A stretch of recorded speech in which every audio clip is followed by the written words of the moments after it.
এখানে কোনো রাজনৈতিক জমিদারি আমরা বরদাস্ত করি না। স্বৈরাচারের বিরুদ্ধে লড়াই করা লোক যে দলের যে ধর্মের হোক তারা সবাই এই জাতির সম্পদ। আমাকে সংবাদ মাধ্যমের বন্ধুরা মাঝে মাঝে জিজ্ঞেস করেন, আপনাদের দলের কতজন শহীদ হয়েছে?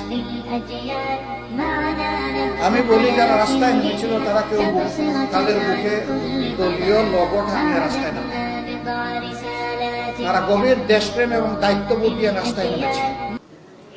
অতএব এখানে আমার আর তার বলে কোনো কথা নাই, সবাই আমার, সবাই আমাদের। এই বিভাজন আমরা চাই না।